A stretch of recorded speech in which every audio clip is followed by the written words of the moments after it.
Hi hello friends, എല്ലാ കൂട്ടുകാർക്കും advocate Anjali സീരിയലിന്റെ നാളത്തെ നല്ലൊരു പ്രൊമോ റിവ്യൂയിലേക്ക് തന്നെ സ്വാഗതം കേട്ടോ. ചാനൽ ആദ്യമായിട്ടാണ് കാണുന്നുണ്ടെങ്കിൽ ഒന്ന് സബ്സ്ക്രൈബ് ചെയ്ത് ലൈക്ക് ചെയ്ത് സപ്പോർട്ട് ചെയ്യാൻ വേണ്ടി മറക്കല്ലേ. അങ്ങനെ വീട്ടിൽ നിന്ന് അഞ്ജലിനെ വീണ്ടും അവിടെ നിന്ന് ഇറക്കി വിടാൻ നോക്കുന്ന ശിവരാമന്റെ അടുത്ത് അഞ്ജലി പറയുന്നുണ്ട്, ഞാൻ ഇവിടെ നിൽക്കാൻ വേണ്ടി വന്നതൊന്നുമല്ല, ഞാൻ ഇപ്പോഴും അഡ്വക്കേറ്റ് അഞ്ജലിയാണ്. അപ്പോൾ എനിക്ക് കുറച്ച് കേസിന്റെ കാര്യങ്ങൾക്ക് വേണ്ടിയിട്ട് എൻ്റെ സാധനങ്ങൾ ഇവിടെ ഉണ്ട്, അത് എടുക്കാൻ വേണ്ടി വന്നതാണ് എന്ന് പറഞ്ഞിട്ടാണ് അഞ്ജലി അകത്തേക്ക് കയറി പോകുന്നത് കേട്ടോ. അകത്ത് പോയതിനു ശേഷം അഞ്ജലി സാധനങ്ങളൊക്കെ എടുത്ത് അത് കോട്ടും തൻ്റെ നിയമപുസ്തകങ്ങളൊക്കെ എടുത്ത് പുറത്തേക്ക് ഇറങ്ങുമ്പോഴേക്കും ശ്യാമള സ്കൂട്ടിയുടെ കീ നീട്ടുമ്പോൾ അഞ്ജലി പറഞ്ഞിട്ട്, വേണ്ടമ്മേ, ഇതെനിക്ക് അച്ഛൻ സമ്മാനമായിട്ട് തന്നതാണ്. അച്ഛൻ എന്നെ ഇവിടെ തിരിച്ചു വിളിക്കുമ്പോൾ മാത്രമേ എനിക്ക് ഈ സ്കൂട്ടർ മതി എന്ന് പറഞ്ഞിട്ട് അഞ്ജലി അവിടെ നിന്ന് പോവാണ് ചെയ്യണം കേട്ടോ. പത്മിനെ കൂട്ടിക്കൊണ്ട് അമ്പാടി അഞ്ജലിനെ കാണാമെന്ന് പറഞ്ഞിട്ടാണ് വിളിച്ചോണ്ട് വന്നതെന്നുണ്ടെങ്കിലും അമ്പാടി ഒരു സ്ഥലം എത്തുമ്പോഴേക്കും പത്മിനെ അവിടെ നിർത്തിയിട്ട് പറയുന്നുണ്ട്, ഞാൻ അഞ്ജലിനെ കാണിക്കാൻ വേണ്ടിയിട്ടൊന്നുമല്ല നിന്നെ ഇറക്കിക്കൊണ്ട് വന്നത്. അത് മാത്രമല്ല, നിന്റെ കേസ് അഞ്ജലിയും അല്ല വാദിക്കാൻ പോകണം, നമ്മളിപ്പോൾ വേറൊരു വക്കീലിനെ കാണാൻ വേണ്ടി പോവാണ്. ആ വക്കീലാണ് നിന്റെ കേസിന് വാദിക്കാൻ വേണ്ടി പോകുന്നത് പറയുമ്പോൾ പത്മക്ക് ഷോക്ക് ആവാണില്ല. എന്തൊക്കെ സംഭവിച്ചാലും അഡ്വക്കേറ്റ് അഞ്ജലി എന്നെ കൈവിടില്ല, അഞ്ജലി ചേച്ചി ഒരിക്കലും എന്നെ കൈവിടില്ല. അഞ്ജലി ചേച്ചി കേസ് വാദിച്ചില്ലെങ്കിൽ വേണ്ട, അഥവാ അഞ്ജലി ചേച്ചി കേസ് വാദിച്ച് ഞാൻ ഈ കേസ് തോൽക്കുകയാണെങ്കിൽ അല്ലെങ്കിൽ ഞാൻ ജയിലിൽ കിടക്കുകയാണെങ്കിൽ കിടന്നോട്ടെ, പക്ഷേ ഈ കേസ് ഞാൻ വേറെ ആർക്കും വാദിക്കാൻ വേണ്ടി കൊടുക്കില്ല, സമ്മതിക്കില്ല. അമ്പാടിച്ചേട്ടൻ്റെ വീട്ടിലേക്ക് ഞാൻ വരില്ല. അവിടുത്തെ അമ്പാടിച്ചേട്ടൻ്റെ അളിയൻ്റെ മുമ്പിൽ പെട്ട് നരകിക്കാനുള്ളതല്ല എൻ്റെ ജീവിതം. എനിക്ക് വയ്യ ഇനി അവിടെ വന്നിട്ട് ഒളിച്ചും പാത്തും കളിക്കാനായിട്ട്.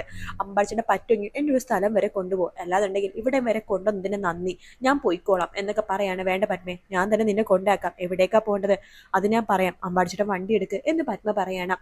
ശേഷം അമ്പാടി വണ്ടി എടുക്കുന്നുണ്ട്. പത്മ അമ്പാടിയുടെ കൂടെ പോകുക കേട്ടോ. പോണ സമയത്ത് അതായത് ഇന്നത്തെ എപ്പിസോഡിൽ അത്രേ കാണിച്ചുള്ളൂ. അപ്പോൾ പോകുന്ന വഴിക്കൊക്കെ പത്മക്ക് ഭയങ്കര വിഷമം തോന്നുകയാണ്. കാരണം അമ്പാടി അടുത്ത് പിണങ്ങി സംസാരിച്ചല്ലോ അതിന്. അപ്പോൾ അമ്പാടി അടുത്ത് പത്മ പറയണ്ട, അമ്പാടി ചേട്ടാ എന്നോട് ദേഷ്യമൊന്നും വിചാരിക്കല്ലേ. അമ്പാടി ചേട്ടൻ്റെ വീട്ടിൽ അറിയാലോ, ജയതി ചേച്ചിക്ക് ഇപ്പോൾ എന്നോട് ഒരു താല്പര്യവും ദേഷ്യമാണ്. അതിൻ്റെ കാരണമുണ്ടല്ലോ, ഞാൻ കാരണമല്ലേ അമ്പാടി ചേട്ടൻ്റെ വലിയൊരു ആപത്ത് സംഭവിച്ചത്. അതിൻ്റെ ഒരു ദേഷ്യം ജലജ ചേച്ചിക്ക് ഉണ്ട്. പിന്നെ അളിയൻ അവിടെ ഭയങ്കര പ്രശ്നവും, ആ തരകൻ സാറ് വരും, അതൊക്കെ വെറുതെ പ്രശ്നം നോക്കണം. എന്തിനാ അമ്പാടി ചേട്ടാ, എനിക്ക് പോകാൻ ഇനിയിപ്പോൾ ഒരു സ്ഥലം മാത്രമേ ബാക്കിയുള്ളൂ, അവിടേക്കാണ് അമ്പാടി ചേട്ടൻ എന്നെ കൂട്ടിക്കൊണ്ടു പോകാൻ വേണ്ടി പോകുന്നത് എന്ന് പറയാണ്. അമ്പാടിക്ക് ആദ്യം മനസ്സിലായില്ലെങ്കിലും പിന്നെ മനസ്സിലാവുന്നുണ്ട്. പത്മ കൊണ്ടുപോകാൻ വേണ്ടി പറഞ്ഞത് രാജാജി നഗറിലേക്കാട്ടോ. ആ വഴിയാണ് പത്മ പോകാൻ വേണ്ടി പറയണത്. അങ്ങനെ അവിടെ എത്തുമ്പോഴേക്കും അമ്പാടി ചോദിക്കണ്ട്, അല്ല ഇത് രാജാജി നഗറല്ലേ, അഞ്ജലിയുടെ വീടുള്ള സ്ഥലം, ഇവിടെ നിനക്ക് ആരെ കാണാനാണ് എന്ന് ചോദിക്കുമ്പോൾ, ആരെയും കാണാനല്ല, ഞാൻ ഇവിടെയാണ് നിൽക്കുന്നത്. ഇവിടെയോ എന്ന് പറയുമ്പോൾ അതെ എന്ന് പറയാണ്. അങ്ങനെ പത്മ പുറത്ത് ഇങ്ങനെ വണ്ടിയിൽ നിന്ന് നിലത്തേക്ക് ഇങ്ങനെ ഇറങ്ങുമ്പോഴേക്കും ശ്യാമള പത്മേനെ കാണാണ്. പത്മേനെ കാണുമ്പോൾ തന്നെ ശ്യാമളക്ക് ഭയങ്കര സന്തോഷമാവാട്ടോ. വേഗം തന്നെ ശ്യാമള ഓടിപ്പോയിട്ട് പത്മേനെ കെട്ടിപ്പിടിക്കുകയാണ്. അയ്യോ പത്മ എത്ര നാളെ ഇതിനെ കണ്ടിട്ട്, ഓ പത്മ എന്ന് പറഞ്ഞിട്ട് കെട്ടിപ്പിടിച്ച് ഭയങ്കരമായിട്ട് കരയുന്നൊക്കെ ചെയ്യുന്നുണ്ട് കേട്ടോ. ആ ശബ്ദം കേട്ട് ആര്യ അവിടേക്ക് വരുന്നുണ്ട്. ആ ഇതാര്, പത്മയോ, പത്മേ എന്ന് പറഞ്ഞു വിളിക്കുമ്പോൾ പത്മ വേഗം ആര്യയുടെ അടുത്തേക്ക് പോകാൻ, ആര്യക്ക് ഉമ്മ കൊടുക്കേണ്ട, ആര്യേച്ചി എന്നൊക്കെ പറഞ്ഞ് സംസാരിച്ചുകൊണ്ടിരിക്കുകയാണ്. അമ്പാടി അപ്പോഴും ഭയങ്കര ദേഷ്യത്തിലാണ് കേട്ടോ. അതിനുശേഷം ശിവരാമനാണ് കാണിക്കുന്നത്. ശിവരാമ പത്മനെ കാണുമ്പോൾ, മോളെ പത്മേ, നിനക്ക് കുഴപ്പമൊന്നുമില്ലല്ലോ? ഇല്ല, നീ നേരെ ഇവിടെ വരുന്ന വഴിയാണോ? അതെ, അമ്പാടി ചേട്ടൻ എന്നെ കൂട്ടിക്കൊണ്ട് വന്നതാ. അമ്പാടിച്ചേട്ടൻ പറയണത് വക്കാലത്ത് അഞ്ജലി ചേച്ചി ഒഴിഞ്ഞ് വേറൊരു വക്കീലിനെ ഏൽപ്പിക്കാന്നൊക്കെയാണ് പറയണത്. അഞ്ജലി ചേച്ചിക്ക് കേസ് വാദിക്കാൻ പറ്റുമെന്നൊന്നും അറിയില്ലല്ലോ. പക്ഷേ ഞാൻ പറഞ്ഞു, എൻ്റെ കേസ് വാദിക്കണമെങ്കിൽ അഞ്ജലി ചേച്ചി വാദിച്ചാൽ മതി, അതല്ലെങ്കിൽ വേണ്ടെന്ന്. പോവാൻ വേറൊരു സ്ഥലമില്ല, അതുകൊണ്ടാണ് ഞാൻ ഇവിടേക്ക് വന്നത് എന്ന് പറയുമ്പോഴേക്കും ശിവരാമ പറയണ്ട, നീ ഇവിടെയാണ് മോളെ നിൽക്കേണ്ടത്, നോക്ക് നീയാണ് ഞങ്ങളുടെ യഥാർത്ഥ മകൾ എന്ന് പറഞ്ഞിട്ട് പത്മേനെ കൂട്ടിക്കൊണ്ട് നമ്മുടെ ശിവരാമൻ അകത്തേക്ക് കയറാണ്. ആ സമയത്ത് നമ്മുടെ ശ്യാമള അമ്പാടിയുടെ അടുത്തേക്ക് പോകുന്നുണ്ട്. അമ്പാടിയുടെ അടുത്ത് പറയുന്നുണ്ട്, അമ്പാടി, എൻ്റെ മകൾ അഞ്ജലി ഒരിക്കലും പത്മേനെ ചതിക്കില്ല, അതെനിക്ക് നന്നായിട്ട് അറിയാം. ആ വീട്ടിൽ അവൾക്ക് ഒരുപാട് പ്രശ്നങ്ങളുണ്ട്, അമ്പാടിക്ക് എല്ലാം അറിയാവുന്നതല്ലേ.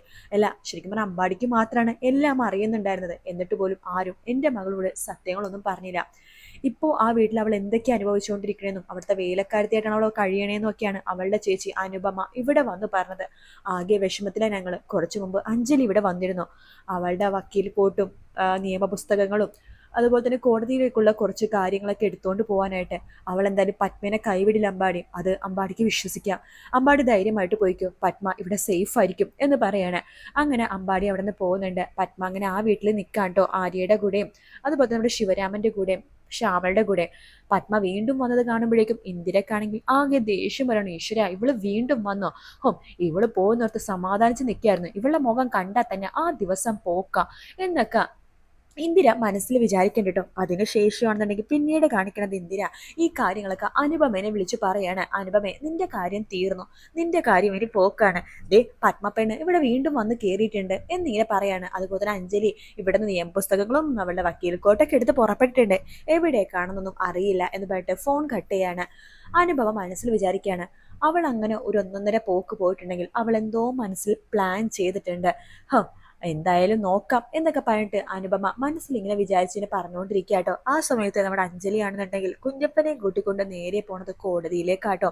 കുറെ നാളിന് ശേഷമാണ് അഞ്ജലി കോടതിയിലേക്ക് പോകുന്നത്. അവിടെ നമ്മുടെ രാഘവനുണ്ണി എന്തായാലും ഉണ്ടാവുമല്ലോ. അവിടെ വെച്ച് അവർ തമ്മിൽ ഒന്നോ രണ്ടോ പറഞ്ഞ് വഴക്കം ഉണ്ടാക്കുന്ന കാര്യത്തിൽ ഒരു സംശയമില്ല. പിന്നീട് നമ്മുടെ ശിവരാമൻ പറയുന്നുണ്ട് കേട്ടോ പത്മയെടുത്ത്, മോളെ പത്മേ, നിന്റെ കേസ് ഇനി അഞ്ജലിക്ക് കൊടുക്കണോ? കാരണം അഞ്ജലി ആ വീട്ടിലെ മരുമകളാണ്. ആ രാഘവനുണ്ണിക്കെതിരായിട്ട് അവൾക്ക് എന്തെങ്കിലും ആ വീട്ടിൽ ചെയ്യാൻ പറ്റുമോ? അഥവാ ചെയ്താൽ അവൾക്ക് അവിടെ പിന്നെ നിലനിൽപ്പില്ലല്ലോ.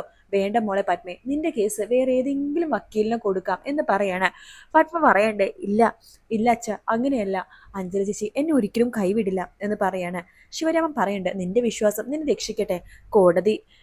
കോടതിയിലേക്ക് എനിക്ക് കയറാൻ പറ്റാത്തതുകൊണ്ടാണ്. നോക്കട്ടെ പത്മേ, എനിക്ക് കയറാൻ പറ്റുന്ന എന്തെങ്കിലും അവസരം, എന്തെങ്കിലും കാര്യങ്ങൾ ചെയ്യാൻ പറ്റുമെന്ന് ഞാനൊന്ന് ട്രൈ ചെയ്ത് നോക്കട്ടെ. അങ്ങനെയുണ്ടെങ്കിൽ നിന്റെ കേസ് ഞാൻ വാദിച്ചാനേ ഈ അഡ്വക്കേറ്റ് ശിവരാമകൃഷ്ണൻ വാദിക്കാൻ മാത്രമല്ല, അവിടെ ആ രാഘവനെ തോൽപ്പിക്കാൻ കിട്ടുന്ന ഒരു അവസരവും കൂടിയാണത്. അങ്ങനെ എനിക്കങ്ങനെ ചെയ്യാൻ പറ്റുമെങ്കിൽ അതിൻ്റെ പുണ്യമായിട്ടേ ഞാൻ കരുതുള്ളൂ. കാരണം എൻ്റെ മരണത്തിൽ നിന്ന് രക്ഷിച്ചത് പത്മമോളെ നീയാണ്, അറിയാലോ എന്ന് പറയുമ്പോൾ അങ്ങനെയൊന്നും ഇല്ല അച്ഛ എന്ന് പറയാണ്.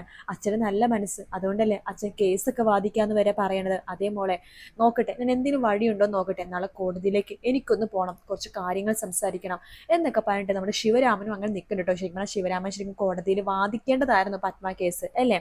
അങ്ങനെ നമ്മുടെ അഞ്ജലി ആണെങ്കിൽ കോടതിയിലൊക്കെ പോയിട്ട് അവിടുത്തെ കാര്യങ്ങളൊക്കെ ഒന്ന് അന്വേഷിക്കുകയാണ്. കാരണം പത്മ കേസിൻ്റെ ഹിയറിങ്ങും കാര്യങ്ങളൊക്കെ അടുത്ത ആഴ്ചയാണ്. അപ്പം അതിന് മുൻപായിട്ട് കോടതിയിൽ പോയി കാണണം, അതിൻ്റെ കുറച്ച് കാര്യങ്ങളൊക്കെ ചെയ്യാനുണ്ട്. അതിന് വേണ്ടിയിട്ടാണ് അഞ്ജലി അവിടെ കോടതിയിലേക്ക് പോയിട്ട് എല്ലാം കഴിഞ്ഞിട്ട് അഞ്ജലി നേരെ പോണത് നമ്മുടെ ശംഖുചക്രം തറവാട്ടിലേക്ക് തന്നെയാണ്.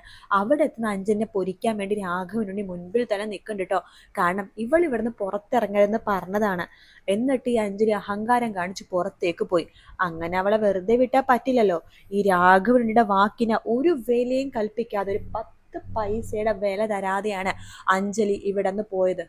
എന്തായാലും ഈ രാഘവനുണ്ണിയുടെ വാക്ക് കേൾക്കാണ്ട് പോയ അവള് ഈ വീടിനെ പുറത്ത് തന്നെയായിരിക്കണം. പോകുമ്പോൾ തൻ്റെ മകൻ അർജുനെ കൂടി ഇവിടെ നിന്ന് പറഞ്ഞു വിടണം, എങ്കിലേ രണ്ടും പഠിക്കുള്ളൂ എന്ന് വിചാരിച്ച് കച്ച കെട്ടി നിൽക്കുകയാണ് നമ്മുടെ രാഘവനുണ്ണി.